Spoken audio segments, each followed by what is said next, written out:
नमस्कार मित्रों, आप सभी का फिर से एक बार हार्दिक स्वागत है सुंदर नाथ की महिमा यूट्यूब चैनल पर। मित्रों, इस सृष्टि में जिस किसी ने जन्म लिया है उसका मृत्यु एक दिन निश्चित है। यह एक कठोर सत्य है, इसे चाहकर भी कोई झूठला नहीं सकता है। हालांकि मृत्यु के बाद दोबारा जन्म होना तय माना जाता है। जैसे दिन के बाद रात होता है और रात के बाद दिन होता है, उसी तरह गरुड़ पुराण के अनुसार हर जीव का दोबारा जन्म होता ही है। कहने का अर्थ है कि जिस व्यक्ति का जन्म होता है उसका मृत्यु होने के बाद उसका पुनर्जन्म भी होता है। हाँ, लेकिन गरुड़ पुराण में यह भी बताया गया है कि मृत्यु के बाद किसी भी जीव को दोबारा जन्म किस योनि में मिलेगा, वह उसके पूर्व जन्म के कर्मों के आधार पर ही तय होता है। लेकिन मित्रों, क्या आप जानते हैं कि ऐसे कौन से कर्म है जिसे करने के बाद अगला जन्म भी मनुष्य का मिल सकता है? अगर नहीं जानते तो आप हमारे इस वीडियो में अंत तक जरूर बने रहिए, क्योंकि आज हम आपको गरुड़ पुराण के अनुसार बताने वाले हैं कि कौन से कर्म करने से दोबारा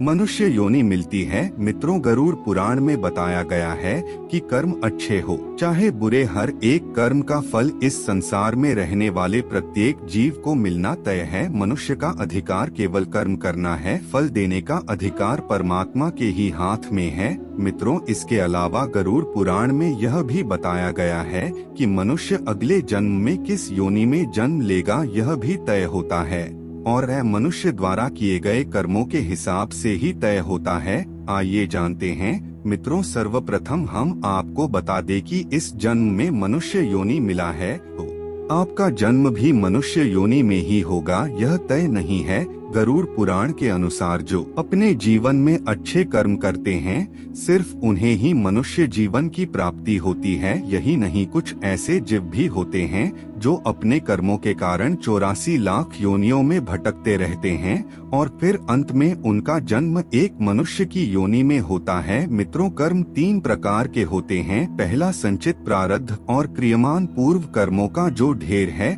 वह संचित कर्म हैं। उन्हीं संचित कर्मों के आधार पर आपको जो शरीर प्राप्त हुए वह हैं प्रारब्ध कर्म, और वर्तमान में जो आप कर रहे हैं वह है क्रियमान कर्म। आपके कर्मों के बड़े संचय में से जरा से कर्मों को लेकर आपको यह शरीर मिला है, बाकी आपके संचित कर्म संस्कार के रूप में पड़े हैं। सभी के कर्म के अनुसार जो संचित और प्रारब्ध कर्म है उनसे अगले जन्म का निर्माण होता है, जो तय करता है कि आपका अगला जन्म 84 लाख योनियों में कहीं भी हो सकता है। इसलिए कहा जाता है कि इसी जन्म में ही ईश्वर के चरणों में चले जाना चाहिए और किसी को अपनी तरफ से कोई कष्ट नहीं देना चाहिए। व्यक्ति इस संसार में अकेला आता है और अकेला ही जाता है। अंतिम समय में उसके अच्छे बुरे कर्म, पुण्य और पाप उसके अगले जन्म का निर्धारण करता है। महर्षि वाल्मीकि जी आदि ग्रंथ रामायण में कहते हैं, माता पिता, गुरु, आचार्य और ज्ञानी पंडित का कभी भी अपमान नहीं करना चाहिए और न ही कभी उनके बारे में ऐसे विचार अपने मन में लाने चाहिए,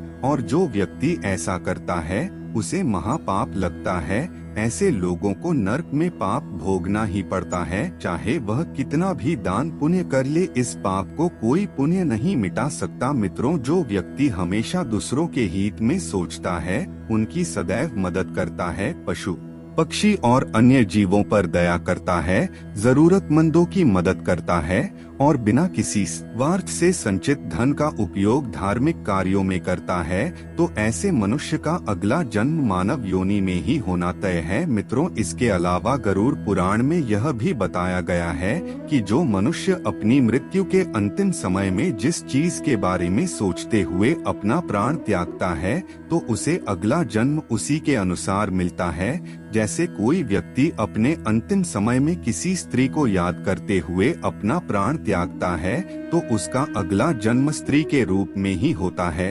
इसी तरह जो व्यक्ति अपने अंतिम समय में ईश्वर को याद करते हुए अपना प्राण त्यागता है तो वह मुक्ति की ओर अग्रसर हो जाता है, अर्थात मृत्यु के अंतिम क्षण के विचार उसके अगले जन्म को भी तय करता है। इसलिए धर्म शास्त्रों में यह बताया गया है कि मृत्यु के अंतिम समय में हमेशा राम नाम का जप करते रहना चाहिए। मित्रों, हम अंत में यही कहेंगे कि हर एक व्यक्ति को अपने जीवन में पुण्य कर्म करने चाहिए और हमेशा निस्वार्थ भाव से धर्म की राह पर चलना चाहिए। तो मित्रों, आज के वीडियो में बस इतना ही। आपको हमारी जानकारी कैसी लगी, आप हमें कमेंट में जरूर बताएं और अपने दोस्तों परिजनों के साथ भी शेयर जरूर करें। साथ ही चैनल को भी सब्सक्राइब जरूर कर ले। धन्यवाद। जय श्री राम।